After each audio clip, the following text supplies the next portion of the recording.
System, jackpot strategy, 80% accuracy, इससे पैसा नहीं बनता। पैसा बनता किससे है, ये एक लाइन में समझ जाएगा आपको। Hello everyone, welcome to stock Niti. हम एक नई सीरीज शुरू कर रहे हैं जहां पर स्टॉक मार्केट का basic in a different way आपको सिखाया जाएगा। साथ ही में बेसिक से लेके एडवांस तक सारी इंफॉर्मेशन आपके साथ हम शेयर करेंगे। जिस भी व्यक्ति को ट्रेडिंग इन डिटेल सीखनी है लेकिन मार्केट को बेसिक से समझना है, उन लोगों के लिए हम ये सीरीज शुरू कर रहे हैं। ये जो मैं बेसिक आपको बताने जा रहा हूं आज इस वीडियो के माध्यम से, ये कोई आम बेसिक नहीं होगा जहां पर मैं आपको एक एक्स्ट्राऑर्डिनरी वे बताऊंगा कि एक्चुअली स्टॉक मार्केट कैसे फंक्शन करता है, स्टॉक मार्केट को देखने का सही नजरिया क्या है, जिसमें आप सीखोगे कि स्टॉक मार्केट जो लोगों ने हवा बना के रखी है, जो उसको डिफिकल्टी लेवल से समझाया जा रहा है, एक्चुअली वो ऐसे है ही नहीं। और हम आम तौर पर हमारी आम जिंदगी में सब्जी मंडी में या कोई किराना स्टोर में या कोई इलेक्ट्रॉनिक्स प्रोडक्ट खरीदते समय जिस तरीके से बिहेव करते हैं, स्टॉक मार्केट में भी बिल्कुल उसी बिहेवियर से प्राइस के मूवमेंट्स होते हैं। और वो बेसिक मैं आपको उसी तरीके से समझाऊंगा, तो वीडियो में बने रहिए। तो चलिए शुरू करते हैं। सबसे पहले स्टॉक मार्केट को आज तक आपने सब्जी मंडी के नजरिए से देखा ही नहीं, इसलिए स्टॉक्स क्या होते हैं, वो किसके होते हैं, इसका प्राइस कैसे डिराइव होता है, कौन इसका प्राइस डिराइव करता है, मार्केट में शेयर आ रहे हैं मतलब हमें दिखाई नहीं देते, तो एक्चुअली जब हम खरीदते तो हमें क्या मिलता है, ये सारा कंफ्यूजन है। बट आज मैं आपको स्टॉक मार्केट का और सब्जी मंडी का कंपैरिजन करके बताऊंगा कि stock market is nothing but एक मंडी जहां पर टमाटर, आलू, प्याज की जगह पर रिलायंस, एसबीआई और मारुति बिक रहा है। तो हम एक सिंपलेस्ट वे में पहले मंडी का पूरा ऑपरेशन समझते हैं। मंडी में होता क्या है, मंडी में जो प्रोडक्ट होते हैं, प्याज, टमाटर, मिर्ची, ये सब बेचने वाले वेंडर्स होते हैं और खरीदने के लिए हम लोग मंडी में विजिट करते हैं। वहां जाकर हम प्रोडक्ट की क्वालिटी देखते हैं, प्रोडक्ट के दाम देखते हैं। कंपैरिजन के लिए वही प्रोडक्ट मल्टीपल स्टॉल पे मिलता है, वो मल्टीपल स्टॉल पे विजिट करते हैं और जहां पर कम दाम और अच्छी क्वालिटी मिले वहां पर हम प्रोडक्ट खरीदते हैं। प्रोडक्ट का दाम कैसे डिसाइड होता है, जो टोटल मार्केट में डिमांड अवेलेबल होती है उसके सामने आज मंडी में कितना माल आया है, क्या रेगुलर जितना माल आता है उतनी सप्लाई इजीली अवेलेबल थी। अगर ये सब एग्जैक्टली वैसे ही मैच होता है तो प्रोडक्ट का दाम बिल्कुल रेगुलर लेवल पर डिफाइन होता है। और हम जाकर देखते हैं कि प्याज हम 20 रुपए किलो खरीद रहे हैं, टमाटर हम 30 रुपए किलो खरीद रहे हैं। बिल्कुल उसी तरीके से प्याज, टमाटर, आलू, इन जैसे ही स्टॉक मार्केट में स्टॉक लिस्टेड होते हैं। ये स्टॉक लिस्ट कौन करता है, जो कंपनीज मार्केट में बिजनेस करने के लिए और पैसा इकट्ठा करना चाहती है, वो आम जनता के पास आती है। अब वो तो बैंक से भी पैसा उठा सकती थी, आम जनता के पास आने की क्या जरूरत पड़ी उनको, तो ये आपको समझना बहुत जरूरी होगा दोस्तों। अब मान लो आपको एक छोटा सा बिजनेस करना है और आपने बैंक से एक लोन लिया 25 लाख का और अपना बिजनेस सेटअप किया। अब पहले ही महीने से आप बिजनेस में पैसा तो नहीं कमाओगे, लेकिन बैंक को उसका ब्याज हर महीने आपको बराबर देते रहना पड़ेगा, फिर चाहे आप बिजनेस से कमाई कर रहे हो या नहीं कर रहे हो।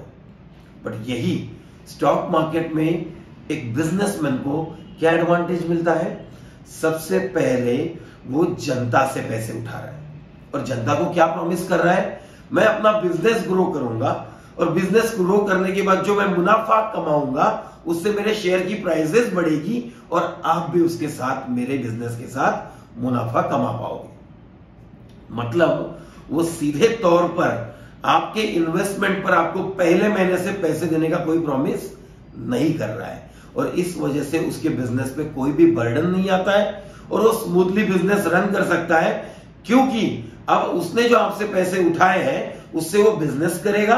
आपको उसको कोई ब्याज नहीं देना है, आपको कोई रिटर्न ऑन इन्वेस्टमेंट नहीं देना है, उसका बिजनेस ग्रो करेगा।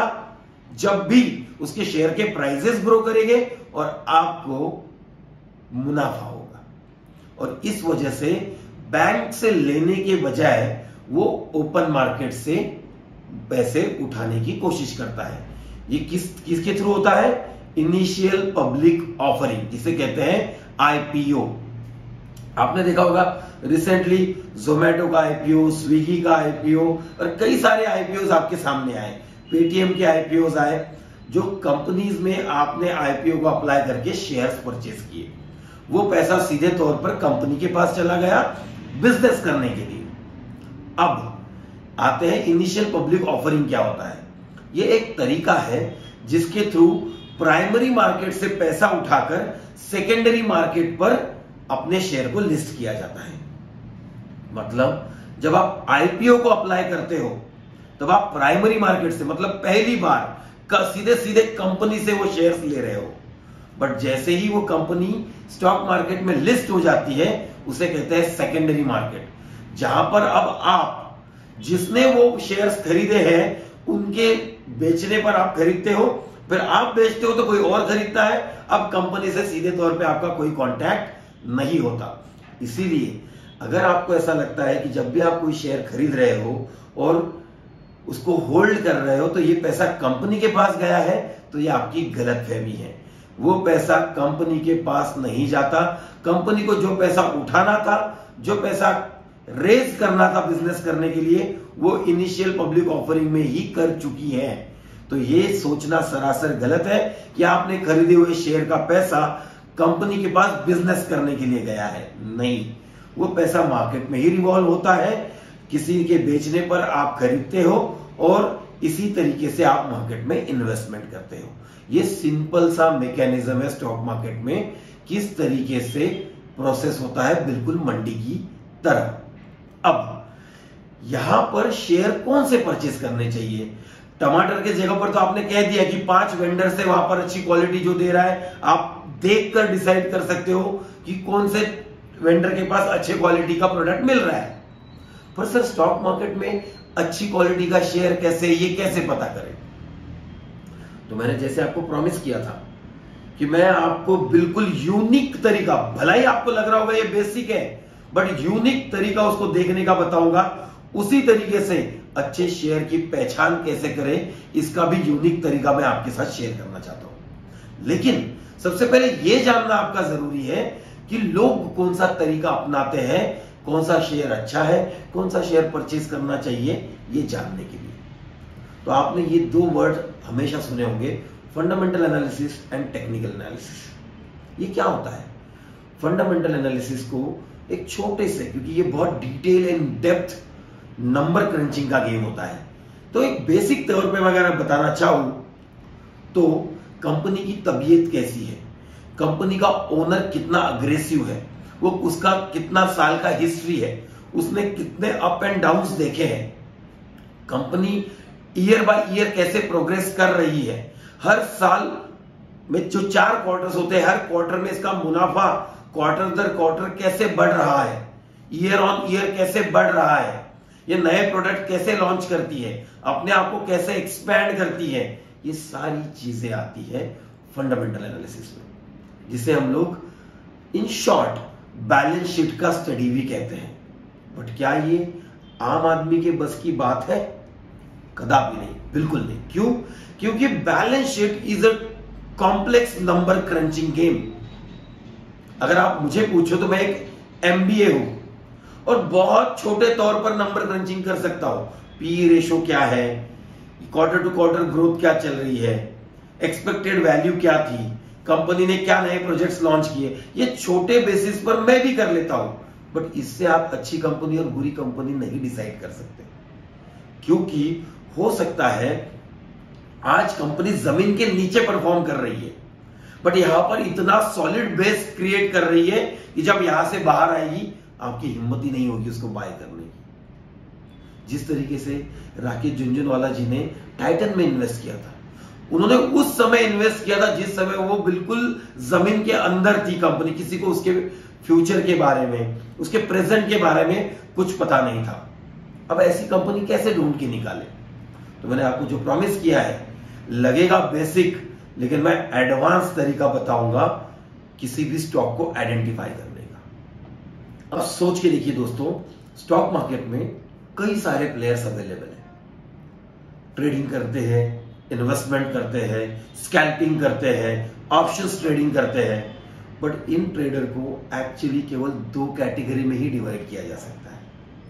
आगे जो वीडियोस आएंगे उसमें आपको ये 2 कैटेगरीज बिल्कुल यूनिक वे से इन डेप्थ आपको एनालिसिस मिलेगा। लेकिन अभी मैं जो आपको बताने जा रहा हूं ये बहुत यूनिक तरीका है मार्केट को देखने का।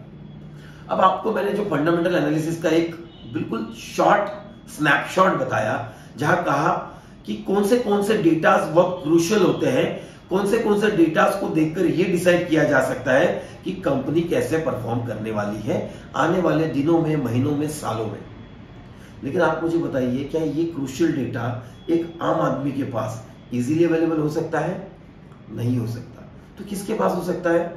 जो बड़ा पैसा लेकर बैठा है, जो इतना बड़ा पैसा लेकर बैठा है कि अगर कोई कंपनी नया प्रोजेक्ट लॉन्च करने जाए और उसे कुछ पैसों की जरूरत पड़े तो ये कंपनीज इन लोगों को अप्रोच करती है ताकि इनके नए प्रोजेक्ट में ये लोग पैसा इन्वेस्ट कर सके। अब जब ये पैसा इन्वेस्ट करने जा रहे हैं तो जाहिर तौर पर ऐसा ही तो नहीं दे देंगे कि कंपनी का ओनर XYZ है तो इसके नाम की वजह से दे रहा हूं।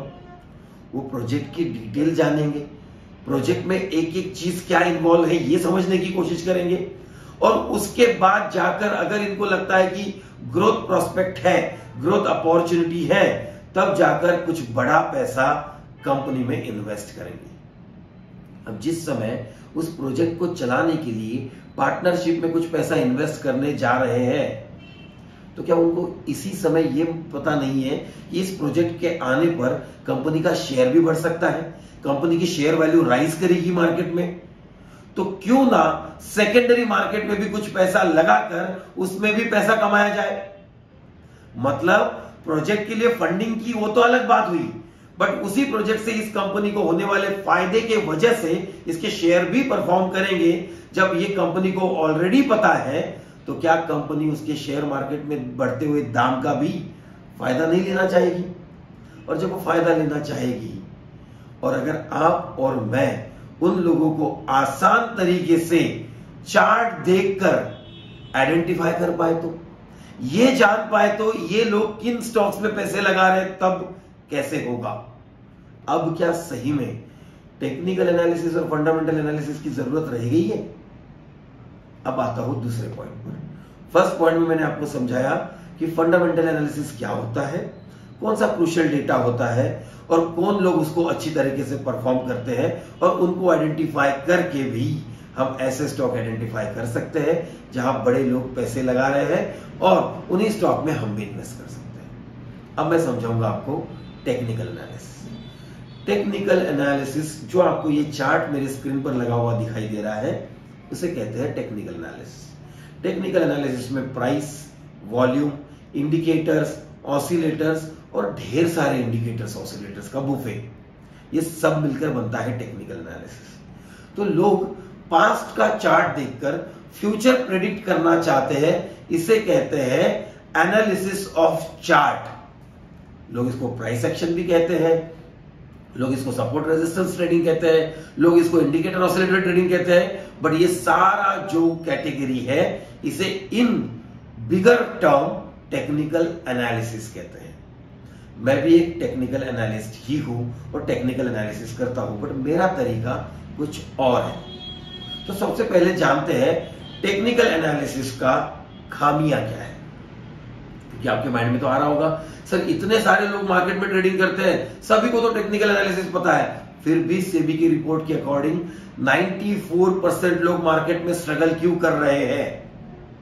क्योंकि दोस्तों बात बहुत कड़वी है बट सच है, एनालिसिस से या टेक्निकल एनालिसिस से पैसा नहीं कमाया जा सकता, स्ट्रैटेजी से पैसा नहीं कमाया जा सकता। तो पैसा कैसे कमाया जाता है? ये जो सारा मार्केट में चल रहा है, ये 80% एक्यूरेसी, 90% एक्यूरेसी, कोई तो बोल रहा है नो लॉस स्ट्रैटेजी। बेवकूफ बनाने के 100 अलग तरीके हैं। बट एक सबसे बड़ा गुरु सबसे बड़ा ज्ञान देकर गया है। एक लाइन में समझाऊंगा मैं आपको कि टेक्निकल एनालिसिस से पैसा अगर कमाना है तो अपने माइंड को किस तरह डेवलप करना पड़ेगा, ये श्री राकेश झुनझुनवाला जी अपने केवल एक छोटे से इंटरव्यू में बता के गए थे। और उन्होंने ये नहीं कहा कि आपको क्या करना है, उन्होंने ये कहा कि मैं क्या करता हूं। तो ध्यान से सुनना, बहुत बड़ा मंत्र है ये। राकेश झुनझुनवाला जी ने कहा था कि जब मैं 10 स्टॉक में 100 करोड़ रुपए लगाता हूं, ठीक से समझना, technical analysis, strategy, system, jackpot strategy, 80% accuracy, इससे पैसा नहीं बनता। पैसा बनता किससे है, ये एक लाइन में समझ जाएगा आपको। राकेश झुनझुनवाला जी कह के गए हैं कि जब मैं 10 स्टॉक में 100 करोड़ लगाता हूं तो लगाते समय ही मुझे पता होता है कि इसमें से 7 या 8 डूबने वाले हैं। अब डूबने का मतलब ये नहीं कि 0 हो जाएंगे। 100 रुपए पे खरीदा है तो 50 पे ट्रेड कर रहा होगा, 70 पे कर रहा होगा, 30 पे कर रहा होगा, मतलब अल्टीमेटली नीचे आ गया है। मुझे पैसे लगाने वाले समय पता होता है कि 10 में से 6, 7, 8 स्टॉक मेरे बैड परफॉर्म करने वाले हैं या वर्स्ट परफॉर्म करने वाले हैं। तो आपके माइंड में सवाल आ रहा होगा, इतना बड़ा आदमी, बेताज बादशाह, बिग बुल, ये व्यक्ति ऐसा बोल रहा है कि 10 में से 7 गलत आते हैं, तो ये जो यूट्यूबर आपके सामने आकर 80% एक्यूरेसी, 90% एक्यूरेसी का ढिंडोरा पीट रहे हैं, सर आपको बेवकूफ बना रहे हैं और आप वो सुनना चाहते हो, इसलिए आपको वो सुनाया जा रहा है। अब राकेश झुनझुनवाला जी, आपके मन में क्वेश्चन आ रहा है, फिर ये व्यक्ति अगर पता है कि 10 में से 7 खराब जाने वाले हैं तो वो 7 को हटा क्यों नहीं देता, केवल वो 3 में ही क्यों पैसा नहीं लगाता जो चलने वाले हैं।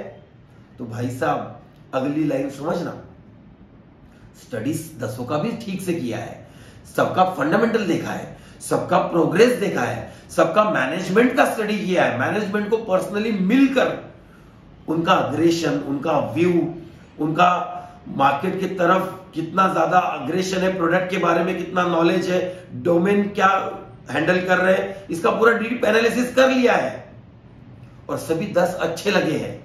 तो ये 10 कहां से शॉर्टलिस्ट किए, 100 लोगों को मिलकर ये 10 शॉर्टलिस्ट किए हैं और इन 10 में भी 7 फेल होने वाले हैं। समझो एनालिसिस का लेवल क्या है। अब वो व्यक्ति बोलता है, मुझे नहीं पता इन 10 में से वो कौन से 3 हीरे हैं जो 100 का 10,000 होने वाले हैं। जैसे MRF, Dixon technology, Titan, ACC, कौन निकलेंगे इन 10 में से नहीं पता। इसलिए मेरी मजबूरी है ये न सोचना कि मैं वो 7 को कैसे अवॉइड करूं, लेकिन ये सोचना कि उन 7 को चिल्लर में कैसे निपटा दूं। मतलब आप सोचिए, 100 करोड़ 100 करोड़ 100 करोड़ 10 इसमें लगाए, लग गए 1000 करोड़, 7 फेल हो गए, गए 700 करोड़। अब 700 करोड़ पूरे तो नहीं जाएंगे, किसी का दाम 40 पे आ जाएगा, किसी का दाम 60% पे आ जाएगा, किसी का दाम 40% पे आ जाएगा, तो उसमें भी कुछ ना कुछ तो जान बचेगी। बट ये जो बचे 3 है, 100 का हो गया 10,000, 100 का हो गया 20,000, Bosch motor, MRF, ACC, Dixon technology 18,000, कितना गुना हो गया दोस्तों, 180 टाइम्स, 100 टाइम्स, 1000 टाइम्स बोनस और अलग से ऐड होते रहते हैं। मतलब जो ये 1000 करोड़ इन्वेस्ट किए थे उसमें का 700 करोड़ लॉस कर दिया, एक ही स्टॉक ने 100 करोड़ का 10,000 करोड़ बना दिया। और इस तरीके से राकेश झुनझुनवाला जी 35,000 करोड़ पर पहुंचे हैं, 50,000 करोड़ पर पहुंचे हैं।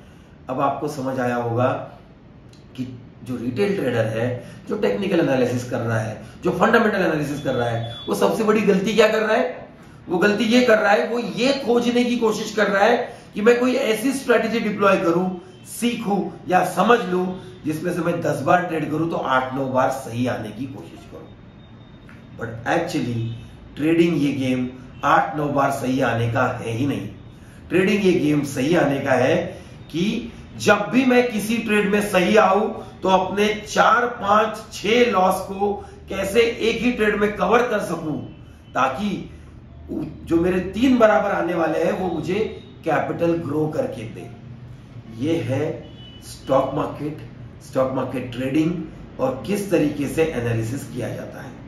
अगले कुछ वीडियोस में आपको स्टॉक मार्केट का और डिटेल्स में आपके साथ शेयर करूंगा और हर डिटेल एक यूनिक वे में आपको प्रेजेंट करने की कोशिश करूंगा। अलग अलग वीडियो के माध्यम से मैं आपके पास सारी इंफॉर्मेशन पहुंचाता रहूंगा।